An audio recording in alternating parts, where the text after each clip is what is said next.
இந்த பாடல் பாடணும்னு அப்பவே தந்துட்டாரு. அந்த மீட்டிங் முடிஞ்ச உடனே அடுத்த மீட்டிங் என்ன பாடல் கேட்கும்போது அதில் தந்துடுவார். நான் எழுதி வச்சுருவேன் அந்த பாடல் டேட், அன்னைக்கு 16 டேட் எழுதி வச்சுட்டேன் உணவுட்டி. ஆனாலும் தான் அதை எப்படியாவது பாடிடணும் அவர் சொன்ன பாடல். டைம் இல்லை இருந்தாலும் பாடிடணும் அப்படின்னு பாடினேன். இந்த நேரத்தில் சகோதரி ராஜா சாரல் அவங்க ஃபேமிலியை நான் அழைக்கிறேன். ஊழியத்துக்கு பேர் எனக்கு ஜீசஸ் ராஜா மினிஸ்ட்ரி சென்னையில் ஊழியம் பண்ணிக்கிட்டு இருக்காங்க. ஆண்கள் அவங்களை இந்த நேரத்தில் பயன்படுத்த இப்போ 12:15. கர்த்தருடைய நாமம் மகிமைப்படுவதாக. வெற்றி தரும் இயேசு கிறிஸ்து. பாடலோட தலைப்பு என்ன? கல்வியில் வெற்றி தரும் இயேசு கிறிஸ்து. 2 வரி தான் பாட போறோம், அதுக்கு மேல பாட போறதில்லை. அது பிறகு என்னுடைய சாட்சியை நான் பகிர போகிறேன். கர்த்தருடைய நாமம் மகிமைப்படுவதாக. உதடுகளின் மதுரம் கல்வியை பெருக பண்ணும். உதடுகளின் மதுரம் கல்வியை பெருக பண்ணும். தோல்வி இல்லை வெற்றி வெற்றி, தோல்வி இல்லை வெற்றி வெற்றி. உதடுகளின் மதுரம் கல்வியை பெருக பண்ணும். உதடுகளின் மதுரம் கல்வியை பெருக பண்ணும்.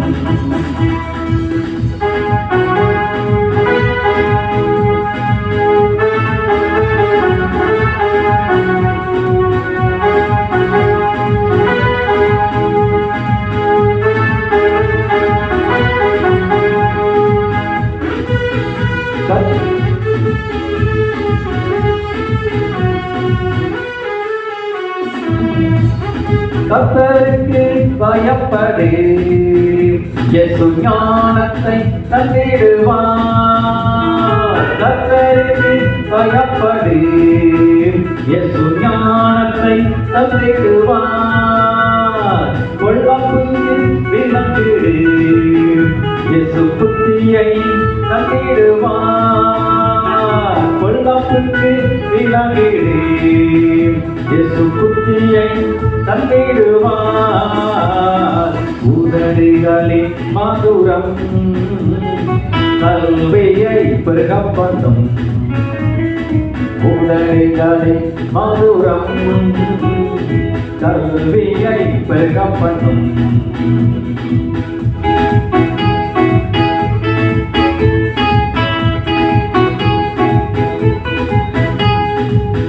இயேசு கிறிஸ்துவின் வாக்குத்தத்தம் பல பட்டங்கள் தந்திடுமே.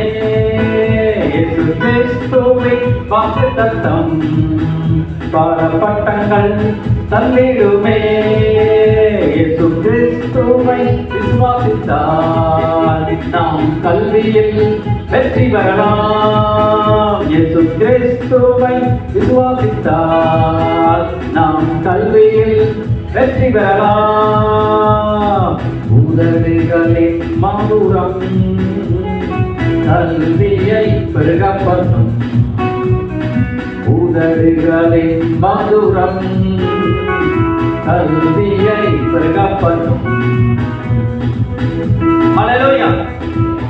இயேசு கிறிஸ்து கல்வியில் வெற்றியை தந்தார். எனக்கு இன்னும் தந்து கொண்டே இருக்கிறார். என்னுடைய சாட்சியை நான் சொல்ல விரும்புகிறேன். எனக்கு சொந்த ஊர் பக்கத்தில் சுரண்டை தான். சென்னையிலே ஜீசஸ் ராஜா மினிஸ்ட்ரிஸ் என்கின்ற பெயரில் நாங்கள் குடும்பமாக ஊழியம் செய்து வருகிறோம்.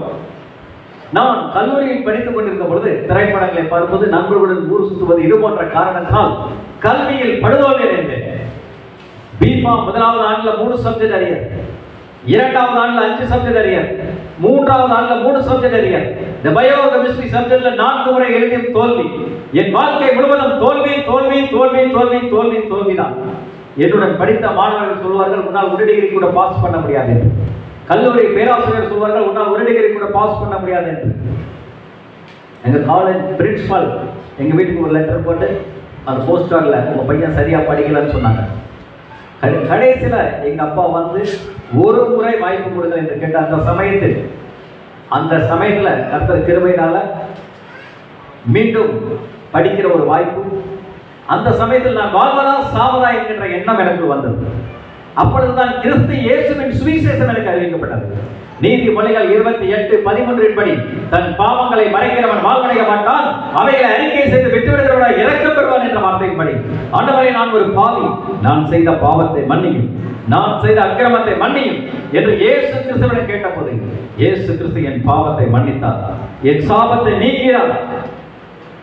அப்பொழுது யோவான் 7:49 சொல்கிறது, வேதத்தை அறியாத இந்த ஜனங்கள் சபிக்கப்பட்டவர் என்ற வார்த்தையின்படி வேதத்தை அறிய வேண்டும் என்கின்ற வெறி எனக்குள் ஏற்பட்டது.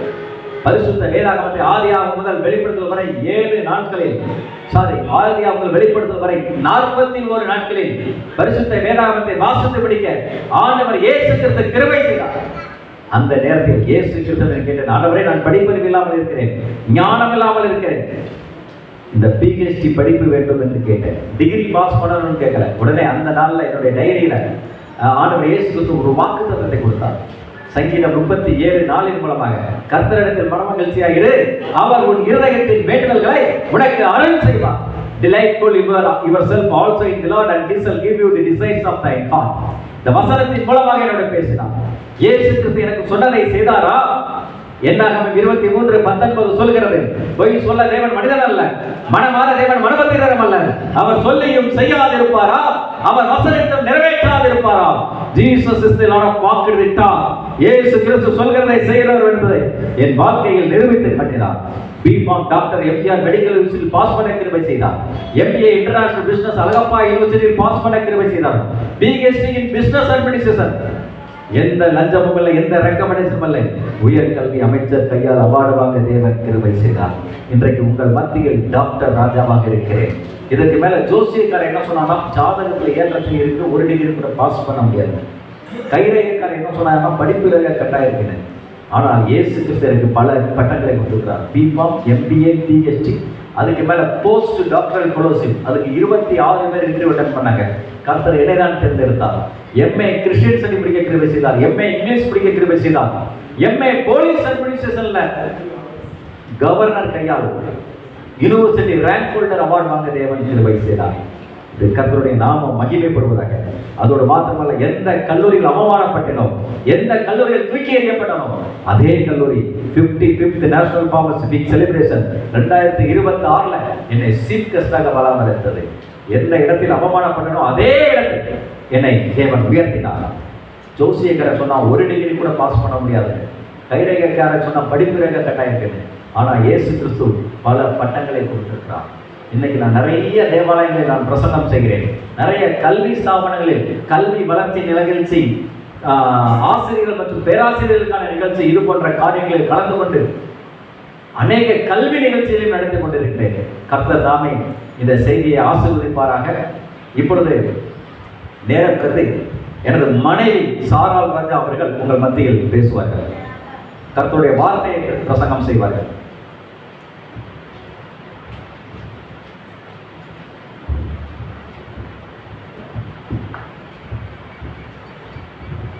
ஹல்லேலூயா. ஆண்டவரும் இரட்சகருமாகிய இயேசு கிறிஸ்துவின் நாமத்தினாலே உங்கள் அனைவருக்கும் என்னுடைய அன்பின் வாழ்த்துக்களை தெரிவித்துக் கொள்கிறேன். இந்த நாளிலும் இந்த ஊருக்கு வர என் தேவன் பாராட்டின மிக பெரிதான கிருபை.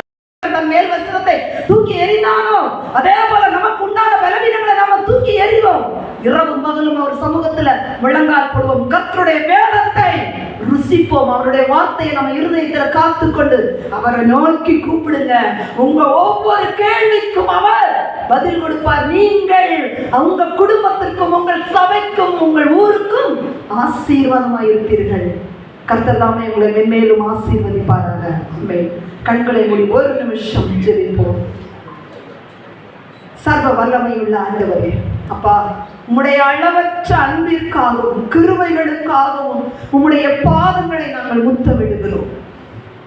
எங்களுக்கு உண்டான பலவீனங்களை எங்களை விட்டு நீர் அகற்றி போடும். ஜெபிக்க வேண்டும், வேதத்தை தியானிக்க வேண்டும், சுவிசேஷம் அறிவிக்க வேண்டும் என்று மாற்றிக்கிறோம். ஏதோ ஒரு பலவீனம், ஏதோ ஒரு காரியம் என்னை தடை செய்கிறது. அப்பா, சொல்லுகிற ஒவ்வொரு பிள்ளைகளையும் நீர் கண்ணோக்கி பாரும். அந்த தடைகள் எல்லாம் இயேசு கிறிஸ்துவின் நாமத்தினாலே உடைந்து போகட்டும். அப்பா, எழும்பட்டும், எழும்பட்டும். யாரை அனுப்புவேன் என்று கேட்டீங்களப்பா, அப்பா ஒப்பு கொடுக்கிற ஒவ்வொரு பிள்ளைகளையும், ஒவ்வொரு பிள்ளைகள் மீது உம்முடைய வல்லமையான கரம் இறங்கட்டும் ஆண்டவரே. உம்முடைய பலன் கடந்து வரட்டும். எழுப்பும் எழுப்பும் ஆண்டவரே. உமக்காக எழுப்பி பிரகாசிக்கிற விளக்காய், ஆம் ஆண்டவரே, பூமிக்கு உப்பாய், உலகத்திற்கு இந்த ஒளியாய் அவர்கள் ஒவ்வொருவரும் புறப்படட்டும். இஸ்ரவேலின் தேவனுடைய நாமம் மகிமைப்படட்டும். இன்றைக்கு உடைய வார்த்தை கேட்டுக்கிற ஒவ்வொரு பிள்ளைகளையும், அவர்கள் குடும்பத்தையும் நீராசீர்வதியும். சகல துதியும் கனமையும் உமக்கே செலுத்துகிறோம். ஆண்டவர் இரட்சகருமாய் இயேசு கிறிஸ்துவின் நாமத்தினாலே ஜெபிக்கிறோம் நல்ல பிதாவே, ஆமென். தேங்க்யூ. இது என்னால் அல்ல, என் தேவனுடைய அளவற்ற கிருபை நான் இன்றைக்கு இங்கே நிற்பது. அன்பு சகோதரி லலிதா அவர்களுக்கும் என்னுடைய நன்றி கலந்த வாழ்த்துக்களை தெரிவித்துக் கொள்கிறேன். மேரி டீச்சர் அவர்களுக்கும் என்னுடைய வாழ்த்துக்கள். சகோதரி வந்திருக்கிறாங்க, எஸ்தர் சிஸ்டர், பிரதரையும் தெரியும், நிறைய பேர் பார்த்துருக்கிறேன். சரிங்களா, ரொம்ப சந்தோஷம் உங்களெல்லாம் சந்திச்சது. அதே போல் அன்பு தகப்பனார் அவர்களையும் செல்வன் அவர்களையும் நான் நினைவு கூறுகிறேன். அவருடைய அன்பிற்காக ஆண்டவருக்கு நன்றி செலுத்துகிறேன். அவர் இப்பொழுதும் தேவனுடைய சமூகத்தில் இருப்பார். நாமும் ஒரு நாள் அவரை நிச்சயமாய் முகமுகமாய் சந்திக்க ஆண்டவர் கிருபை செய்வார். எனக்கு எத்தனை பேர் தெரியும்?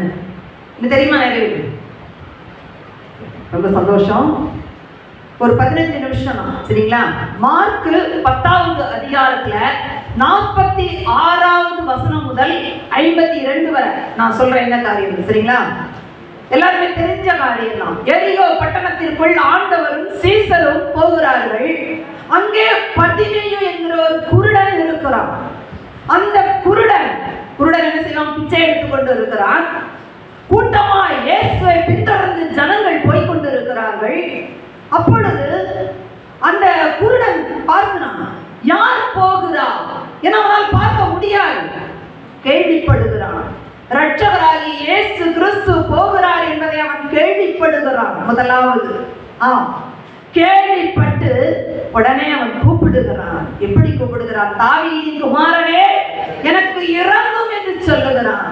தாவீதின் குமாரனே எனக்கு இறங்கும். எல்லோரும் அதட்டுகிறார்கள்.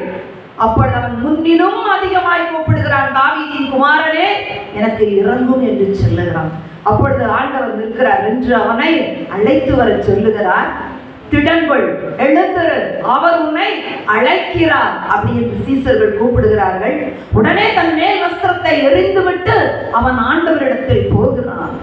உனக்கு நான் என்ன செய்ய வேண்டும் என்று நீ இருக்கிறாய் என்று கேட்கிறார். அவன் சொல்லுகிறான், நான் பார்வையடைய வேண்டும் ஆண்டவரே என்று. நீ போகலாம், உன் விசுவாசம் உன்னை ரட்சித்தது. அல்லேலூயா. உடனே அவன் பார்வையிழந்து வழியிலே அவரை பின்தொடர்ந்தான் என்று நாம் வாசிக்கிறோம். முதலாவது பர்திமேயு கேள்விப்படுகிறான் ஆண்டவரை குறித்து. நாம எல்லாம் எப்படி வந்திருக்கிறோம்? இங்க இயேசுவை குறித்து கேள்விப்பட்டு வந்திருக்கிறோம். எப்படி நாம கேள்விப்பட முடியும்? ரோமர் 10 சொல்றாரு, 13, 14, 15 வசனங்கள்ல கர்த்தரை தொழுது கொள்ளுகிறவன் ரட்சிக்கப்படுவான். கர்த்தரை தொழுதுகிறவன், விசுவாசிக்காதவன் எப்படி அவனை தொழுது கொள்ளுவான்? பிரசங்கத்தை கேட்காதவன் எப்படி அவரை விசுவாசிப்பான்? அனுப்பப்படாமல் எப்படி பிரசங்கிப்பார்கள்? அல்லேலூயா. பிதாவாகிய தேவன் ஆண்டவராகிய இயேசு கிறிஸ்துவை இந்த பூமிக்கு அனுப்பினார். அவரை விசுவாசித்து, அவரை கேள்விப்பட்டு விசுவாசித்து தொழுது கொள்ளுகிற நாம் ஒவ்வொருவரும் ரட்சிக்கப்படுவோம். அல்லேலூயா. அப்படிதான் அந்த குருடன் பர்திமேயு விசுவாசம் ஆண்டவரை குறித்து கேள்விப்படுகிறான். முதலாவது எப்படி கேள்விப்பட்டான்? இரட்சகர் ஒருவர் வருகிறார், அவர் குருடனை பார்வையிட வைக்கிறார், குஷ்டரோகியை குணமாக்குறார், செவிடனை திறக்கிறார், ஊமையை பேசுகிறான், மரித்தவன் எழுந்திருக்கிறான். இப்படி கேள்விப்பட்டான். அதே போல மார்க் 5ல பெரும்பாலுள்ள ஸ்திரீ கேள்விப்பட்டாள் ஆண்டவராகிய இயேசு கிறிஸ்துவை குறித்து. முதலாவது கேள்விப்படுகிறாள். என்ன? யாருமே தெரியாத ஆண்டவர் தனக்குண்டான வியாதிக்காக தன்னிடத்தில் உள்ள அத்தனை சொத்துக்களையும் கரைத்து விட்டு இந்த வியாதி குணமாகவில்லை என்று பாரத்தோடு, வேதனையோடு, கண்ணீரோடு இருக்கும் பொழுது யாரை குறித்து கேள்விப்படுகிறாள்? ஆண்டவரை குறித்து கேள்விப்படுகிறாள். அப்பொழுதுதான் அவளுக்குள்ள ஒரு விசுவாசம். இந்த தேவன் வந்து எனக்கு தலையில கை வைக்கணும்னு நினைக்கல, இந்த தேவன் வந்து எனக்கு ஜெபிக்கணும்னு நினைக்கல, அந்த தேவனுடைய வஸ்திரத்தின் நுனியை நான் தொட்டால் எனக்கு போதும் என்ற ஒரு விசுவாசம் எப்படி வந்தது? அந்த கேள்வியினால் விசுவாசம் வந்தது. அதே விசுவாசம் தான் யாரு? பர்திமேயுக்கு. கேள்விப்படுகிறான், கூப்பிடுகிறான், தாவீதின் குமாரனே எனக்கு இறங்கும். எல்லோரும் அகற்றாங்க, எல்லோரும் அகற்றாங்க. கூப்பிடாத கூப்பிடாத என்று நாம கூப்பிடுகிறோமா? நாம கூப்பிட்டு அவர் பதில் கொடுப்பாரா இல்ல? நிச்சயமா. யாரு உங்களுக்கு ஏன் பதில் கொடுக்கணும்? யோசிச்சு பாருங்க. மண்ணான மனிதர்கள் நாம. சங்கீதக்காரன் சொல்லுகிறான், தன்னை ஒரு புழு என்று சொல்லுகிறான். யோகுல சொல்லுகிறார் ஆண்டவர், நீ மண் என்று நான் நினைவு கூறுகிறேன். அல்லேலூயா. நீ குப்பையும் புழுதியுமாய் இருக்கிறோம். அப்படிப்பட்ட நம்மை சர்வ வல்லமை உள்ள தேவன், வானத்தையும் பூமியையும் படைத்த அண்ட சராசரங்களை உண்டாக்கி ஆளுகை செய்கிற அந்த சர்வ வல்லமை உள்ள தேவன் நீ கூப்பிட்டு பதில் கொடுக்க ஆயத்தமாய் இருக்கிறார். அல்லேலூயா.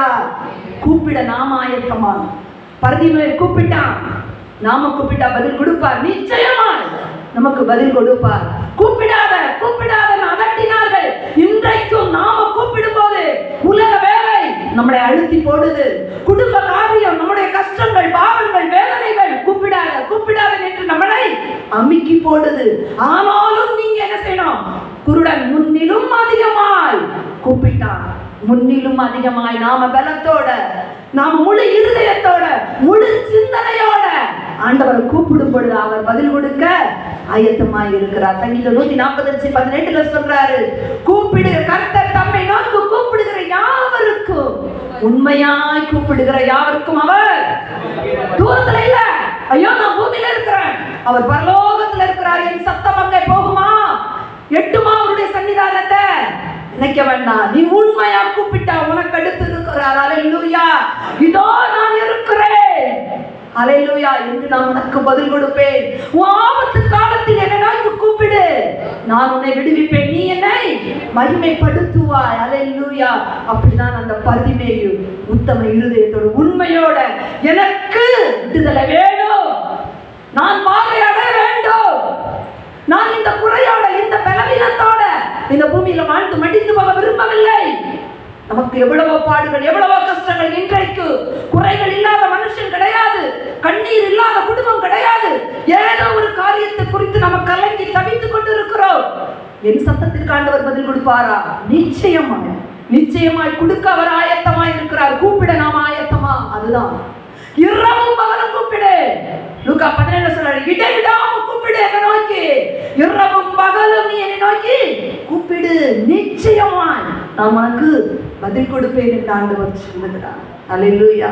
நாம கூப்பிடணும். எப்படி? முழு இருதயத்தோட, முழு சிந்தையோட, முழு பலத்தோட கூப்பிடுங்க. உங்க மத்தியில அடுத்த நிமிஷம் உங்களுக்கு பதில் கொடுக்கிறவராய் இருக்கிறாரு. குருடன் எழுந்தா என்ன சொன்னாரு?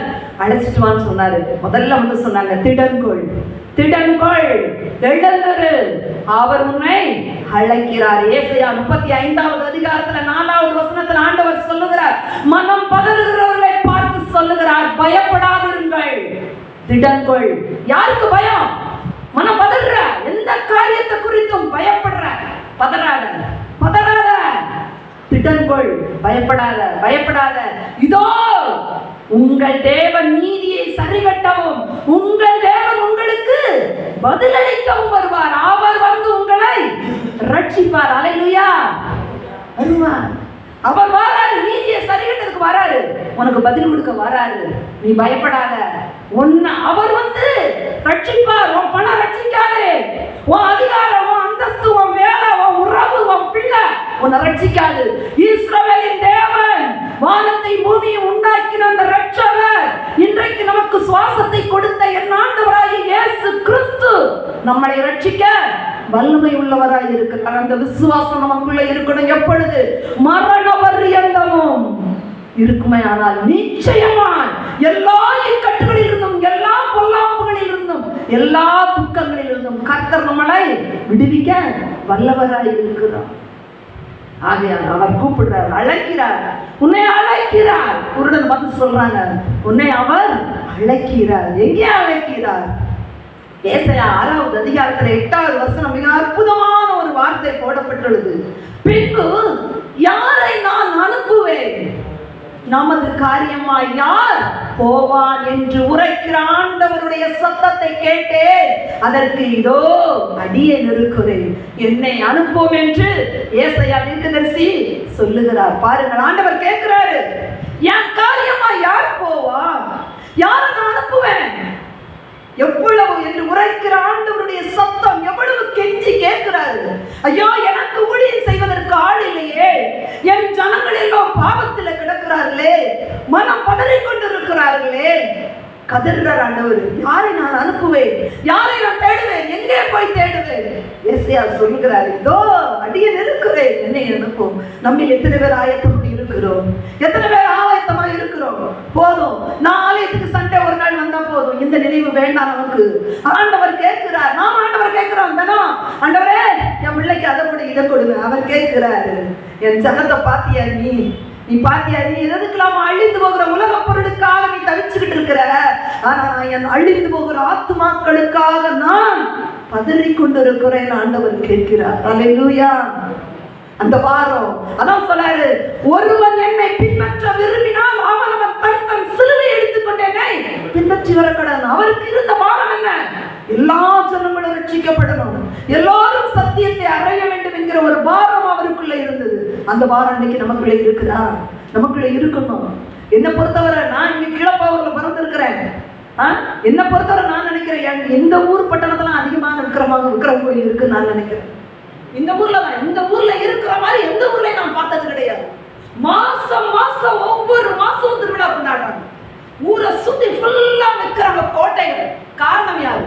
காரணம் யாரு? இந்த விக்கிரக கோட்டைகள் நிர்மூலமாக இன்னும் இன்னும் வளர்ச்சி அடைந்து கொண்டிருக்கிறதுக்கு காரணம் யாரு?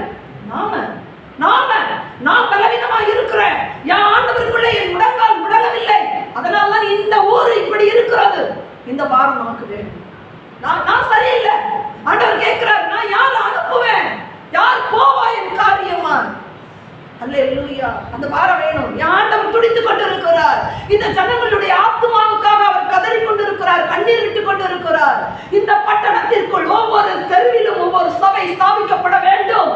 ஒவ்வொரு ஜனங்களுக்கும் தேவனுடைய சத்திய வார்த்தை கிடைக்கணும். நான் இந்த வார்த்தைக்காக ஏங்கினேன், தவிச்சேன். ஆனா இந்த வார்த்தை என் ஆண்டவர் தந்திருடைய வேதத்துல இருக்கிறது என்பதை நான் அறியாது இருந்தேன். ஆனால் என்றைக்கு இந்த வேதத்தை நான் எடுத்தேனோ, ஐயோ இந்த வார்த்தைக்காக தான் நான் தவித்துக் கொண்டிருந்தேன், இத்தனை நாள் கழித்து என் கையில் கிடைத்திருக்கிறது. என்னை போல எத்தனை பேர் இருப்பாங்க இந்த ஊர்ல? எத்தனை பேர் இந்த வார்த்தைக்காக தவித்துக் கொண்டிருப்பார்கள்? இந்த சமாதானத்திற்காக, இந்த சந்தோஷத்திற்காக எத்தனை பேருடைய இருதயம் ஏங்கிக் கொண்டிருக்கோம்? ஆனா அந்த வார்த்தை இங்கதான் இருக்கிறது என்பதை அறிவில்லாதவர்களா இருக்கிறார்கள், அறியாதவர்களா இருக்கிறார்கள். என் ஜனங்கள் இதை அறியாமல் இருக்கிறார்கள். அவர்களுக்கு சமாதானத்தின் வழி அறியாமல் இருக்கிறாங்க. யாருக்கு கொண்டு போய் கொடுக்கிறது? யார் கொண்டு போய் கொடுக்கிறது? நாம தான். நாம ஒவ்வொருவரும் இந்த பட்டணத்தின் ரட்சிப்புக்காக, இந்த பட்டணத்தில் உள்ள ஜனங்கள் மனதிரும்ப வேண்டும் என்று இரவும் பகலும் தேவனை நோக்கி கூப்பிட்டால் அவர் பதில் கொடுப்பாரா? கொடுக்க மாட்டாரா? கொடுப்பார். அப்ப ஏன் இந்த பட்டணம் ரட்சிக்க வரல? நாம மனதால் போடல, நாம எழுதல. ஆண்டவர் சார், நம்ம நம்முடைய பிள்ளைகளுக்காக மாத்திரமே அழுது கொண்டிருக்கிறோம். ஆண்டவர் கதறி கொண்டிருக்கிறார். இந்த பட்டணத்தில் உள்ளது எல்லாம் என் பிள்ளை எல்லாம் பாருங்க, அருவருக்கு கண்ணீர் விடுற அளவுக்கு வேதனையான காரியம் நடந்து கொண்டிருக்கிறது. ஒவ்வொருவரும் இயேசுவை அறிய வேண்டும். இந்த பட்டணம் இயேசுவின் ரத்த கோட்டைக்குள்ள வரணும், இயேசுவின் பட்டணமாய் மாற வேண்டும். இந்த பாரம் நம்ம ஒவ்வொருவருக்கும் வரணும். நாம முழங்கால நின்னா நிச்சயமாய் இந்த பட்டணத்திற்கு தேவன் ரட்சிப்பை கொடுக்க அவர் வல்லவராய் இருக்கிறார்.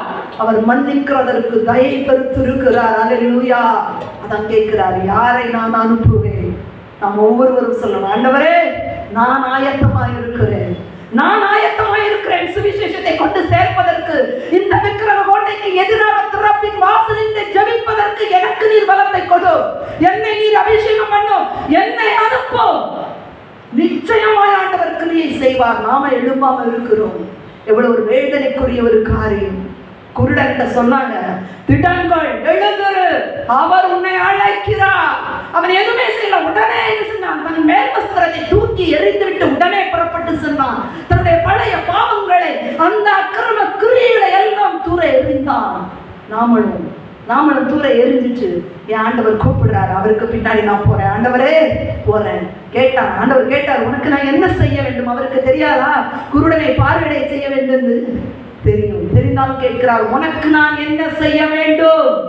சொல்லுகிறான், நான் பார்வையடைய வேண்டும் என்று. அவர் சொல்லுகிறார், நீ போகலாம், நீ போ, உன் விசுவாசம் உன்னை ரட்சித்தது. அல்லேலூயா. எத்தனை ஒரு வல்லமை உள்ள தேவன்! ஒண்ணுமே சொல்லியே, போ, ஒரே வார்த்தையில் குருடன் பார்வையடைந்தான். தேவன் செப்பனியா 1:12 சொல்லுகிறார், தேவனுக்கு விரோதமாய் பாவம் செய்கிறவர்களை குருடனை போல நாம் தடவி திரிய பண்ணுவேன். இன்னைக்கு நம்ம கண்ணுடன் குருடர்களா இருக்கிறோம். தேவனுக்கு விரோதமாய் பாவம் செய்து குருடர்களை போல நம்ம தடவி கொண்டு இருக்கிறோம். காதிருந்தும் வேதத்தை கேட்காத ஒரு செவிடர்களா இருக்கிறோம். இருதயம் இருந்து உணர்வில்லாதவர்களா இருக்கிறோம். சங்கீதக்காரன் சொல்கிறார், ஆண்டவரே என் இருதயத்தில் உணர்வை தாரும், நான் உண்மை ருசிக்க வேண்டும், உம்முடைய வேதத்தை ருசிக்க வேண்டும் என்று. அந்த உணர்வு நம்ம ஒவ்வொருவருக்குள்ள வரணும். உணர்வு இருந்தா மாத்திரமே கர்த்தருடைய வேதத்தை இரவும் பகலும் நாம ருசித்து அவரை மகிமைப்படுத்த முடியும். ஒவ்வொருவரும் நம்ம வீட்டுல பலவீனம் இருக்கா, ரட்சிப்பு இல்லையா, காரணம் நாம தான், வேற ஒண்ணுமே கிடையாது. நம்ம பட்டவ ரட்சிக்கப்படலையா, காரணம் நாம தான். நமக்குள்ள இருக்கிற பலவீனம் நாம முழங்கால் போடல, நாம ஜபிக்கல, நம்ம வேதத்தை ருசிக்கல, மத்தவங்க மேல குறை கிடையாது. சிம்பிளா நம்ம மனசுல பதியக்கூடிய அளவுல தந்துட்டாங்க தங்கச்சி. ஆண்டவர் நன்றி. நாம் தொடர்ந்து அதே வீட்டில் போய் தியானிப்போம். அந்த பெரிய காரியங்களை செய்வார். நிச்சயமாகவே நம்மளுக்கு செய்வார். வசனம் வல்லமை உள்ளது, அது ஜீவன் இருக்கு, அது நம்மளை கிரியை செய்யும்.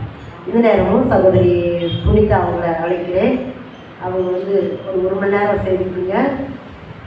இன்னைக்கு கொஞ்சம் லேட்டாக சாப்பிடுவோமே, சரியா? 2:15 வரைக்கும் அவங்க செய்தி கொடுக்கட்டும். அவங்கள எல்லாரும் கலந்துட்டி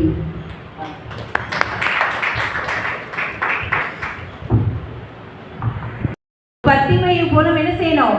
மேல் வஸ்திரத்தை உதறிவிட்டு எழுந்திருக்கணும்னு சொல்லி ஆண்டவர் விரும்புகிறார். அடுத்த வார்த்தையை கேட்பதற்கு முன்பதாக நம்ம கண்களை மூடி ஜெபிக்கலாம். ஒரு மனுஷனுடைய சத்தத்தை கேட்கறதுக்கு இங்க யாரும் வரல. என் ஆண்டவர் என்னோடு எதை குறித்து பேச போகிறாரோ அப்படின்னு சொல்லி எதிர்பார்ப்போடு இந்த இடத்துக்கு வந்திருப்பீங்க. அன்று ஏலியும் சாமுவேலும் கர்த்தருடைய ஆலயத்துல தான் இருந்தாங்க. ஆனா ஏலி கர்த்தருடைய சத்தத்தை கேட்க முடியல, ஆனா சாமுவேல் கர்த்தருடைய சத்தத்தை கேட்டான். அதுபோல நம்ம சாமுவேல் போல இந்த இடத்துல கர்த்தருடைய சத்தத்தை கேட்கிறவர்களா இருக்கணும். கர்த்தர் நம்மளோடு கூட பேசுகிறது நம்முடைய காதுகள் கேட்கணும். ஏதோ வந்தோம் போனோம் அல்ல, ஆண்டவர் பேசுகிறதை நம்முடைய காதுகள் இந்த வேலையில கேட்கணும். ஆண்டவரத்துல ஒரு விஷயம் கேட்கலாமா? அப்ப ஒரு மனுஷனுடைய சத்தத்தை கேட்க முடியாது, நாங்க வரல இசப்பா, நீங்க என் கூட பேசுங்க.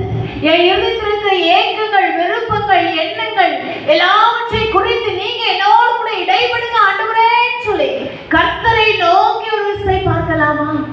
ஹல்லேலூயா, உம்மை துதிக்கிறோம், ஸ்தோத்திரிக்கிறோம் அப்பா. பேசுகிறவர்கள் நீங்கள் அல்ல, உங்களில் இருக்கிற பிதாவின் ஆவியானவரே பேசுகிறார் என்று சொல்ல வார்த்தைப்படியாய் தகப்பனே வந்திருக்கிற உமது பிள்ளைகளோடு நீர் பேசுவீராக ஜெபிக்கிறோம். அடியாரை மறைத்து நீர் வெளிப்படும். இயேசுவின் நாமத்தில் ஜெபிக்கிறோம் நல்ல பிதாவே. எரேமியா 30வது அதிகாரம் 18வது வசனத்தை கூட வாசிக்கலாம். எரேமியா 30:18. கர்த்தர் சொல்லுகிறது என்னவென்றால், இதோ நான் யாக்கோபுடைய கூடாரங்களின் சிறையிருப்பை திருப்பி அவன் வாசஸ்தலங்களுக்கு இரக்கம் செய்வேன். நகரம் தன் அன்மேற்றின் மேல் கட்டப்பட்டு அரமனை முன்போல் நிலைப்படும். ஹல்லேலூயா, ஹல்லேலூயா. இங்க பாருங்க, கர்த்தர் சொல்லுகிறது என்னவென்றால், இதோ நான் யாக்கோபுடைய கூடாரங்களின் சிறையிருப்பை திருப்பி அவன் வாசஸ்தலங்களுக்கு இரக்கம் செய்வேன். நகரம் தன் மண் மேட்டின் மேல் கட்டப்பட்டு அரமனை முன் போல நிலைப்படும் அப்படின்னு சொல்லி ஆண்டவர் சொல்லுகிறார். இந்த வார்த்தையை குறித்து தான் நம்ம இன்னைக்கு தியானிக்க போறோம். பாருங்க, இந்த எரேமியா தீர்க்கதரிசி ஏன் இந்த வார்த்தைகளை தீர்க்க தரிசனமாக உரைக்கிறார் அப்படின்னு பாத்தீங்கன்னா, இஸ்ரவேல் ஜனங்கள் பாத்தீங்கன்னா கர்த்தர் அநேக நன்மைகளை செய்கிறார். இஸ்ரவேல் ஜனங்களை கானான் தேசத்துல அழைத்து கொண்டு வைத்திருக்கிறார். ராஜாக்கள் அவர்களை ஆளுகை செய்து கொண்டிருக்கிறாங்க. கர்த்தர் எத்தனையோ நன்மைகள் இந்த ஜனங்களுக்கு செய்தார். ஆனா அந்த ஜனங்கள் என்ன செஞ்சிட்டாங்க? எல்லாவற்றையும் மறந்துட்டாங்க. கர்த்தர் என்னென்ன நன்மைகள் செய்த, செங்கடலை இரண்டாய் பிளந்தார், யோர்தானை கடந்து வர பண்ணினார். எத்தனையோ ராஜாக்கள் அவர்களுக்கு எதிராக எழுப்பி நின்றார்கள். எல்லாரையும் முறியடித்து கர்த்தர் பாலும் தேனும் ஓடுகிற தேசத்தை கொடுத்தார். இப்ப நல்ல ஒரு சுகபோகமான வாழ்க்கை வாழ்ந்து கொண்டிருக்கிறாங்க. ஆனா என்ன செஞ்சிட்டாங்க? கர்த்தரை மறந்துட்டாங்க. அவர் செய்த நன்மைகளை மறந்துட்டாங்க பாருங்க. அப்போ அநேக தீர்க்கதரிசிகளை அனுப்புகிறார், அநேக ராஜாக்கள் எழுப்புகிறார்கள். பார்த்தீங்கன்னா யோசியா ராஜாவை சீர்திருத்தம் பண்ணுகிறார், எல்லா விக்கிரக கோட்டையில உடைத்தெறிகிறார், அந்நிய தெய்வங்களை ஜனங்களை விட்டு விலக்குகிறார். அதெல்லாம் தவறுன்னு சொல்லி அந்த இஸ்ரவேல் ஜனங்களோடு கூட பேசுகிறார். அந்த நாட்கள்ல என்ன செய்யறாங்க, ஜனங்கள் மனம் திரும்புறாங்க. ஆனா முழு மனதோடு கர்த்தரை தேட அரைகுறையா கர்த்தரை தேடுறாங்க. பாருங்க, யோசியா ராஜாவுக்கு பின்னதாக வருகிற ராஜாக்களின் நாட்களில இந்த ஜனங்கள் என்ன செய்யறாங்க, அந்நிய தெய்வத்தை வணங்குகிறாங்க, விக்கிரகங்களை வணங்குகிறாங்க. தங்களை உண்டாக்கின தெய்வத்தை, தங்களை வாழ வைத்த ஆண்டவரை மறந்துவிட்டு அந்நிய தெய்வத்தை வணங்குகிறவர்களாக காணப்படுறாங்க. அப்போ கர்த்தர் அநேக எச்சரிப்புகளை கொடுக்கிறார். எரேமியா தீர்க்கதரிசி அனுப்புகிறார், ஏசாயா தீர்க்கதரிசி அனுப்புகிறார். நீங்க செய்கிறது எல்லாம் தவறு, உங்க தெய்வங்களை எல்லாம் உங்களை விட்டு விலக்குங்க, கர்த்தரே தெய்வம், அவரை நீங்க தேடுங்கன்னு சொல்லி அநேக வாய்ப்புகளை கர்த்தர் கொடுக்கிறார் பாருங்க. ஆனா என்ன செய்யல இஸ்ரவேல் ஜனங்கள் மனம் திரும்பல. அவங்க மனம் திரும்பாத பட்சத்துல மறுபடியும் வாய்ப்புகள் கொடுக்கப்படுகிறது. ஆனா அந்த வாய்ப்புகள் எல்லாம் ஏற்றுக்கொள்ள தயாராக இல்ல பாருங்க. அப்படிப்பட்ட ஒரு சூழ்நிலை நாம் கர்த்தர் இந்த இஸ்ரவேல் தேசத்தை பாபிலோன் ராஜாவுடைய கையில ஒப்பு கொடுக்கிறார். நேபுகாத்நேச்சர் கையில இந்த இஸ்ரவேல் தேசம் ஒப்பு கொடுக்கப்படுகிறது. இஸ்ரவேல் ஜனங்களை ஒப்பு கொடுக்கிறாங்க. பாத்தீங்கன்னா ஜனங்கள் எல்லாம் என்ன செஞ்சுட்டாங்க, சிறை பிடிக்கப்பட்டு பாபிலோனுக்கு கொண்டு போகப்பட்டுட்டாங்க. ஆண்டவர் அநேக முறை எச்சரிக்கிறார், நீங்க செய்கிறது தவறு, இதை விட்டு நீங்க வெளியே வாங்க, உங்களை உண்டாக்கினவர் நான் தான், உங்களுக்காக நன்மை செய்கிறவர் நான் தான். நீ கவலையோடு கண்ணீரோடு வேதனையோடு இருக்கும்போது உடைய பிரச்சனைகளை மாற்றுகிறவர் நான் தான் அப்படின்னு சொல்லி அந்த ஜனங்களுடைய எத்தனை முறை பேசியும் ஜனங்களுக்கு கர்த்தருடைய சத்தத்தை கேட்க முடியாம போயிடுச்சு, கர்த்தருடைய வார்த்தையை கேட்பட முடியாம போயிடுச்சு பாருங்க. இப்பொழுது இஸ்ரவேல் ஜனங்கள் யாருடைய கையில ஒப்பு கொடுக்கப்பட்டுட்டாங்க, பாபிலோன் ராஜா நேபுகாத்நேச்சாருக்கு ஒப்பு கொடுக்கப்பட்டாங்க. இந்த இஸ்ரவேல் தேசம் முழுவதும் அழிக்கப்படுகிறது, ஆலயம் தீக்கிரையாக்கப்படுகிறது, ஜனங்கள் எல்லாம் சிறைபிடித்து பாபிலோனுக்கு கொண்டு போகப்பட்டாங்க. எரேமியா இந்த காரியங்கள் எல்லாம் பார்த்து கொண்டிருக்கிறார். அவருடைய இருதயம் சுக்கு நூறாக உடைக்கப்படுகிறது. ஐயோ, என் ஜனங்களுக்கு எத்தனை வார்த்தைகளை கர்த்தர் கொடுத்த வார்த்தைகளை எத்தனை முறை எச்சரித்துவேன், ஜனங்கள் மனம் திரும்பலையேன்னு சொல்லி வேதனையோடு வருத்தத்தோடு இந்த எரேமியா காணப்படுகிற வேளையில தான் கர்த்தர் மறுபடியும் வசனத்தின் வழியை பேசுகிறார் பாருங்க. இதோ நான் யாக்கோபின் கூடாரத்தின் சிறையிருப்பை திரும்புவேன் அப்படின்னு சொல்றாரு ஆண்டவர். இப்ப சிறை பிடிக்கப்பட்டு போயிட்டாங்க, பாபிலோன்ல இருக்கிறாங்க, ஒரு சிறையிருப்பின் நாட்களை அனுபவித்துக் கொண்டிருக்கிறாங்க. அப்ப இந்த எரேமியா கதறுகிறார் கர்த்தருடைய சமூகத்தில், ஐயோ ஆண்டவரே, என் ஜனங்கள் எல்லாம் அந்நிய தெய்வத்தை அந்நிய தேசத்துல போய் இருக்கிறாங்களே இயேசுப்பா, அவங்களை எல்லாம் என் தேசத்துக்கு திருப்பி கொண்டு வாருமே சொல்லி எரேமியா தீர்க்கதரிசி கர்த்தருடைய சமூகத்துல அழுகிற வேளையில அவர் தீர்க்க தரிசனமாய் சொல்லுகிற அந்த வார்த்தைகளை, சிறையிருப்பை நான் திருப்புவேன் அப்படின்னு சொல்லி ஆண்டவர் சொல்கிறார். இஸ்ரவேல் ஜனங்கள் சிறை பிடிக்கப்பட்டு போயிட்டாங்க, பாபிலோன் அடிமைத்தனத்துல இருக்கிறாங்க. அவங்க என்ன சுதந்திரமா கர்த்தரை ஆராதிக்க முடியாது, அவங்க தேசத்துல சுதந்திரமா இருந்தாங்க, எப்போது வேணாலும் ஆண்டவரை ஆராதிக்கலாம். ஆனா அந்த பாபிலோன் என்ன செய்ய முடியாது, கர்த்தரை ஆராதிக்க முடியாது, அங்க இருக்கிற தெய்வத்தை தான் வணங்கணும். நமக்கு கூட தெரியும், சாத்ராக் மேஷாக் ஆபேத்நேகோ பாபிலோனுக்கு சிறை பிடிக்கப்படுறாங்க, அநேக வாலிபர்கள் கொண்டு போகப்பட்டாங்க, அநேக தீர்க்கதரிசிகள் அங்க சிறையாக்கப்பட்டாங்க. அது போல சிலையை வணங்க வேண்டும் என்று சொல்லி நிறுத்தின போது நம்முடைய வாலிபர்கள் என்ன செய்யல, சாத்ராக் மேஷாக் ஆபேத்நேகோ வணங்கவில்லை. ஏன்னா அந்த ராஜா என்ன கட்டளை விதிக்கிறாரோ, யாரை வணங்க வேண்டும் என்று சொல்லுகிறாரோ அவரை தான் வணங்கணும். நம்முடைய தெய்வத்தினுடைய ஆண்டவராகிய இயேசு கிறிஸ்துவை அங்க போய் வணங்குவதற்கு அவரை தரிசிக்கவோ முடியாது, எதுனாலும் மறைமுகமாக தான் செய்ய முடியும். ஒரு சிறையிருப்பின் காலங்கள், அவருடைய வசந்த காலம் எல்லாம் மாறிச்சு. அவங்க வாழ்ந்த ஆடம்பரமான வாழ்க்கை, சந்தோஷமான வாழ்க்கை, மகிழ்ச்சியான காலங்கள் எல்லாமே மாறி போயிட்டு சிறைபிடிக்கப்பட்டுட்டாங்க. அப்படிப்பட்ட ஒரு இடத்துல ஆண்டவர் சொல்றாரு, என் ஜனங்கள் சிறைபிடிக்கப்பட்டு போயிட்டாங்க, என் ஜனங்கள் அடிமைத்தனத்துல இருக்கிறாங்க, என் ஜனங்கள் கண்ணீரோடு இருக்கிறாங்க. ஐயோ, என்னோட தேசத்துக்கு நாங்க எப்போ திரும்பி வருவோம், மறுபடியும் நாங்க இழந்த வாழ்க்கை எங்களுக்கு எப்போ திரும்ப கிடைக்கும் என்று சொல்லி என் ஜனங்கள் கண்ணீரோடு இருக்கிறார்கள் என்று சொல்லி அவருடைய வேதனையை, அவருடைய வருத்தத்தை பார்த்து ஆண்டவர் சொல்கிறார், நான் யாக்கோபுடைய சிறையிருப்பை திரும்புவேன் அப்படின்னு சொல்லி சொல்கிறார். ஒரு வசனத்தை கூட வாசிக்கலாம், உபாகமம் 30ஆம் அதிகாரம் 2-3 வசனங்களை கூட வாசிக்கலாம். உபாகமம் 30:2-3. தேவனாகிய கர்த்தரிடத்துக்கு திரும்பி, இன்று நான் உனக்கு கற்பிக்கிறபடி எல்லாம் நீயும் உன் பிள்ளைகளும் உங்கள் முழு இருதயத்தோடும் உங்கள் முழு ஆத்மாவோடும் அவருடைய சட்டத்திற்கு செவி கொடுத்தால் உன் தேவனாகிய கர்த்தர் உன் சிறையிருப்பை திரும்பி உனக்கு இறங்கி, உன் தேவனாகிய கர்த்தர் உன்னை சிதற அடித்த எல்லா ஜனங்களிடத்திலும் இருக்கிற உன்னை திரும்ப சேர்த்துக் கொள்வார். பாருங்க, ஆண்டவராகிய இயேசு கிறிஸ்து வசனம் சொல்றாரு பாருங்க, உன் தேவனாகிய கர்த்தர் உன் சிறையிருப்பை திருப்பி உனக்கு இறங்கி, உன் தேவனாகிய கர்த்தர் உன்னை சிதறடித்த எல்லா ஜனங்களிடத்திலும் இருக்கிற உன்னை திரும்ப சேர்த்துக் கொள்வார் அப்படின்னு சொல்லிட்டு உபாகமத்துல இந்த மோசே வந்து இஸ்ரவேல் ஜனங்களை பார்த்து சொல்கிறார். ஏன்னா சிறையிருப்பை நான் திருப்புவேன் ஆண்டவர் சொல்றாரு, உனக்கு இறங்குவேன், உடைய சிறையிருப்பை நான் திருப்புவேன் அப்படின்னு சொல்றாரு. அப்ப நம்முடைய வாழ்க்கையிலே காணப்படுகிற ஒரு சிறையிருப்பான காரியங்கள், ஒரு அடைக்கப்பட்ட ஒரு சூழ்நிலை, நம்மளுடைய விருப்பம் எதுவுமே நிறைவேற்றப்படாத ஒரு சூழ்நிலைகள், நாம் கேட்கிற காரியங்கள் நம்முடைய வாழ்க்கையில நடக்கவே செய்யல.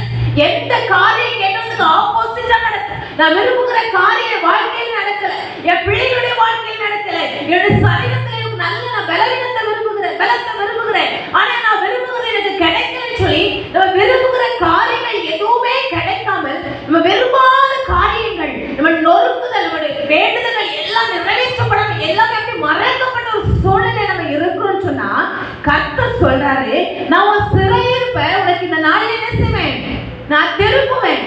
என்னுடைய சமூகத்துல அழுது கொண்டிருக்கிற பத்தியா, என் சமூகத்துல வேதனையோடு சொல்லிக் கொண்டிருக்கிற பத்தியா, ஐயோ என் வாழ்க்கையில் இவ்வளவு பெரிய பிரச்சனை இருக்கு, இவ்வளவு பெரிய போராட்டம் இருக்கு, நான் ஒரு சிறை பிடிக்கப்பட்ட ஒரு சூழ்நிலை இருக்கிறேன், ஒரு மனாந்திரமான ஒரு சூழ்நிலை இருக்கிறேன், எனக்கு யாருமே உதவி செய்ய யாருமே இல்லை, ஐயோ நான் இழந்த வாழ்க்கையை திரும்ப தருவதற்கு, ஐயோ நான் இழந்த சந்தோஷத்தை திரும்ப தருவதற்கு நான் ஒரு பாவியல் போல சிறை பிடிக்கப்பட்ட அந்நிய தேசத்துல இருக்கிறது போல நான் இருந்து கொண்டிருக்கிறேன். அங்கே இருந்து என்னை திருப்பி கொண்டு வர யாருமே எனக்கு இல்லை என்று சொல்லி நீங்கள் கவலையோடு கண்ணீரோடு இந்த இடத்துல இருப்பீர்கள். ஆனால் கர்த்தர் உங்களோடு சொல்லுகிறார், நான் உனக்கு இறங்குவேன் என்று சொல்லுகிறார். ஹல்லேலூயா, ஹல்லேலூயா.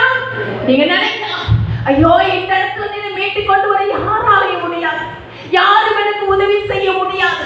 இஸ்ரவேல் ஜனங்கள் நினைத்திருக்கலாம், ஐயோ பாபிலோன்ல நாங்க இருக்கிறோம், அங்க இருந்து நம்முடைய தேசத்துக்கு யார் நம்மளை கொண்டு வருவார், எங்கள் ராஜாக்கள் எல்லாம் சிறைபிடிக்கப்பட்டு விட்டார்கள், எங்கள் ராஜாக்கள் எல்லாம் அழிக்கப்பட்டு விட்டார்கள், அந்த தேசத்தில் இனி யார் எங்களை மீட்டிக் கொண்டு வருவார்கள் என்று சொல்லி ஒரு நம்பிக்கையற்ற ஒரு சூழ்நிலை, யாருமே உதவுவதற்கு இல்லாத ஒரு சூழ்நிலை, கைவிடப்பட்ட ஒரு சூழ்நிலை. நம்மளை ராஜாக்கள் மீட்டி ரட்சிப்பார்கள் என்று சொல்லினால் பாத்தீங்கன்னா சாமுவேல்ல கேட்பாங்க, எங்களுக்கு என்ன செய்ய ஒரு ராஜா வேணும் கேட்பாங்க. நியாயாதிபதிகள் ஆட்சி செய்யறாங்க, சாமுவேல் அவர்களை ஆட்சி செய்து கொண்டிருக்கிறார். ஆனா இஸ்ரவேல் ஜனங்கள் சொல்லுவாங்க, இல்ல எங்களுக்கு என்ன செய்யணும், எங்களுக்கு ஒரு ராஜா வேணும், எல்லா ஜனங்களையும் மாறிடும், எல்லா நாட்டுல உள்ளவங்க மாறி எங்களுக்கு ஒரு ராஜா இருந்தா அவர் என்ன செய்வார், எங்களுக்கு இப்படி இருக்கணும் அப்படி இருக்கணும்னு சொல்லி சட்டத்திட்டங்கள் தீட்டுவாரு, எங்களுக்கு ஒரு போருக்கு முன்னால நடத்தி செய்வாரு, அதனால எங்களுக்கு மற்ற ஜனங்கள் மாதிரி ராஜாக்கள் வேணும்னு சொல்லி விரும்பினாங்க. ஏன்னா போர்கள் நடத்துவாங்க, மற்ற அந்நிய நாட்டில இருந்து எங்களை பாதுகாத்துக் கொள்வாங்க, அதற்காக எங்களுக்கு ராஜாக்கள் வேண்டும் என்று சொல்லி இந்த ஜனங்கள் விரும்பி கேட்டாங்க. ஆனா விரும்பி கேட்ட ராஜாக்கள் இப்ப என்ன செஞ்சுப்பட்டாங்க, அழிக்கப்பட்டுட்டாங்க. யார்